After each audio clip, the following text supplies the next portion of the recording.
John Mateer and the Oklahoma Sooners just took down the Auburn Tigers in a very good football game. Oklahoma's defense was incredible. They had, 11, 12 sacks in this football game. John Mateer looked like the Heisman, especially on that last drive to cement them the victory. And I thought he is so good in the pocket. I mean, look at this thing. Look at the movement. As he drops back, he's going through a full field read, right? We want to see our guy go through every single read. We don't want him to stare down just one receiver. So as he's dropping back, he's scanning, he's looking left, he's looking right, he's looking back over the middle. And now, since he's moving back or looking back to the middle, he's moving some DBs, some second level defenders. He steps up and it opens up this player right here. Now, because he was looking towards the middle of the field, this guy just happened to drift over in this direction. Whenever you're in a zone coverage, your job is to read the quarterback's eye. So as they start to move, you open up the sideline, and now we have not only an 8-yard or a 7-yard, 6-yard pickup, but now we have room after the catch to make a man miss, and they pick up an extra 4 or 5 yards, we'll say 3, 4 yards on the play. John Mateer does a good job with his eyes manipulating DBs, but also not forcing a lot of bad passes, I feel like, anyway. So what we're going to do in this video is we're going to break down some film, probably not just on John Mateer, but also the defense as well. Before we really dive in, let me know what you guys think. 4-0, ranked top 10 probably, I'm assuming. And hit the like button, subscribe to the channel. It's free, it doesn't cost anything to subscribe. And with that being said, let's dive into today's video. Another thing that he does so well, and his versatility as a quarterback is unreal. So right here we line up in a 5-wide set, empty set, right? Everyone is out of the backfield, okay? Everybody.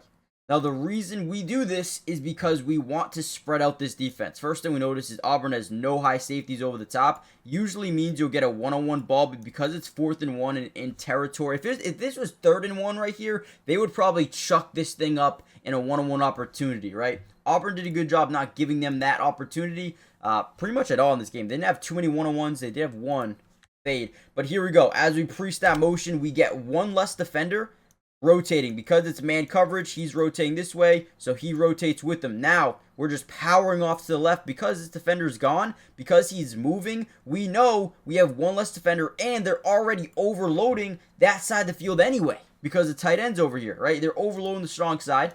So now the weak side is completely open. You have a hat on a hat, you have a cap on a cap, and we just utilize our blockers in space.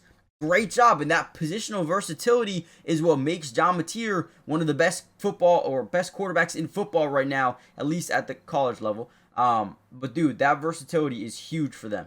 Oklahoma also had this play. Now, I can see both sides of the argument here. You could say it's genius, you could say it's illegal, you could say whatever you want about it. At the end of the day, coaches, OCs, DCs, they need to be able to call timeouts in certain situations like this. And you can even see number 4 kind of distracting these second level DBs here as he's walking off the field. No one kind of gets reacclimated. And what they do is they quickly snap the ball. They don't let them view the field.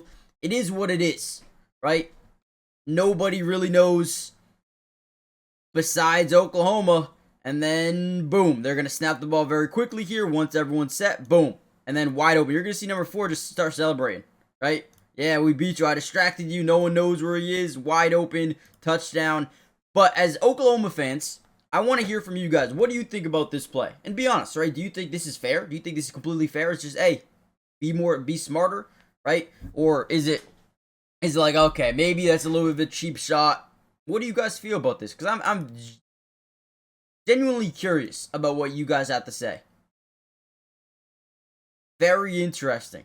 Very, very interesting. I feel like as this guy crosses, right, he looks over there a little bit. He didn't want to say anything. Maybe he didn't see it. Maybe he didn't know. I don't know.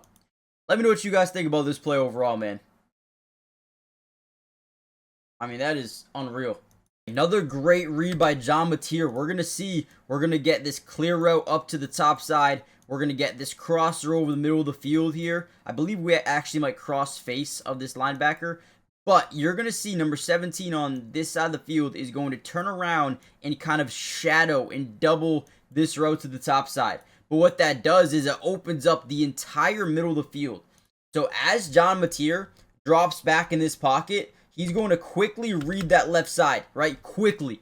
Now, as he starts to scan the field, we already noticed that 17 turned his back away from the quarterback, right? Now, he is supposed to be covering all right here, right? So since we have this crosser that is actually crossing the face, he's kind of passing him off to his linebacker, but again, he's not there, right?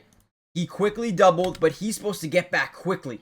He's supposed to get him off that first read and then jump back to his zone. He doesn't do it quick enough, and as he does, it's too late. The crosser's already wide open, and you're going to see DJ Dirk and the DC for the Auburn Tigers get pissed. He's like, dude, what are we doing? You got to be quicker. We cannot be just sitting there going through the motions. We got to be quicker when doing that. And, you know, Xavier Atkins, a good player, does make a little bit of a mistake, but John Mateer is so quick to take advantage of little mistakes like this. And that's 3rd and 11. That is a money down for the Auburn Tigers defense, and they just could not get them off the field.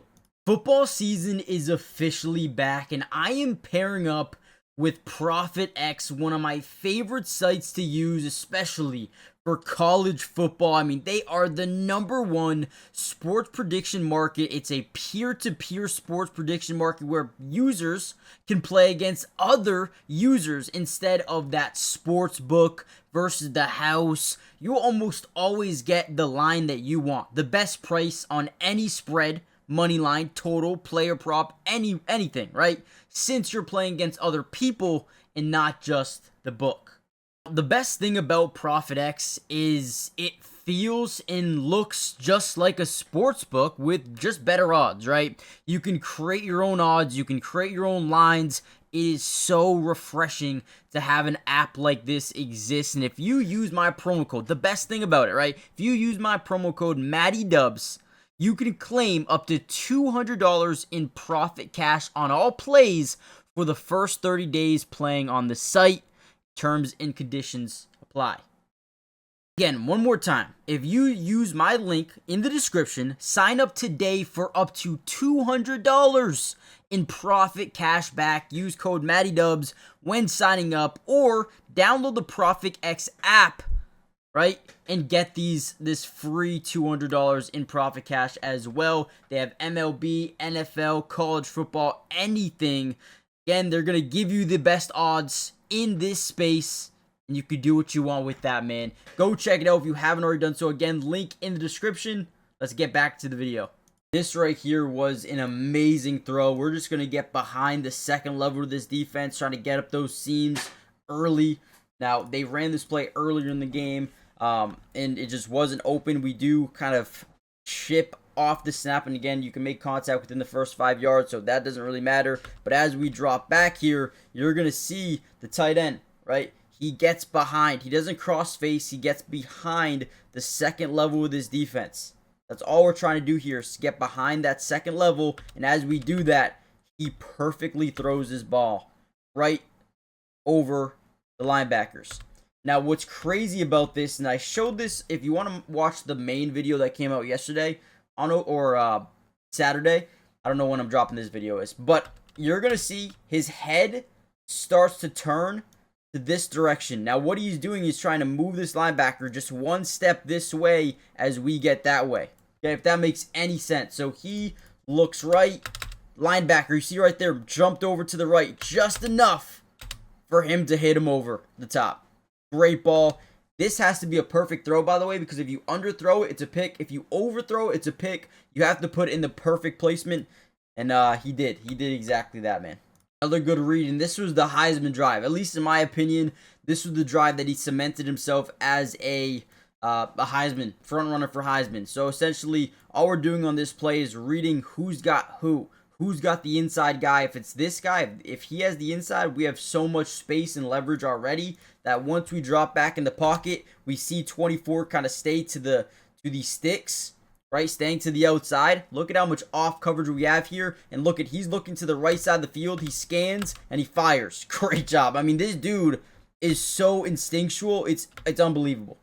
Now, at this point, Auburn's up by 1. They needed to come away with a drive here. It is so cool to see a guy like John Mateer go through his reads like this. He doesn't look like a college quarterback. He really doesn't. And this was a drive that cemented, in my thoughts, that he's right there for Heisman. You have the slot fade. First thing we notice is we have 2 inline tight safeties towards that stick, right? On 1st and 10. All we're doing is we're running a fade this side of the field. Now, if this guy was dropped back to, let's say he started off right here, you're probably not going to throw this ball. But since they're playing tight coverage, right, we throw this all day long. We have an in-breaking route to the top, leave us in one-on-one. But this ball is dropped into an absolute bucket. That ball could not have been any better. That was a perfect football.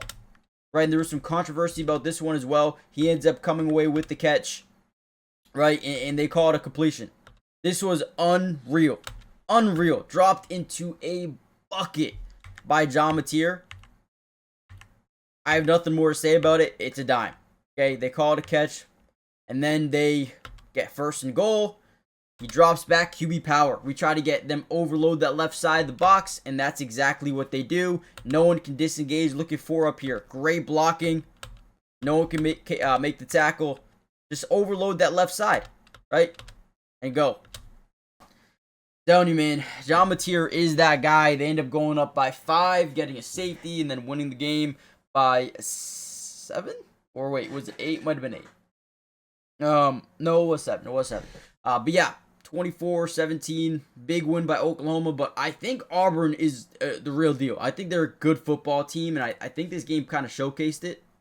But Oklahoma's there too, so, man, what a game, what a win for Oklahoma. What a game for John Mateer and the defense. Man, 11 sacks, 12 sacks, whatever it was, crazy. Hit the like button, subscribe, join the family, turn on post notifications, and I'll catch you guys in the next one. Peace.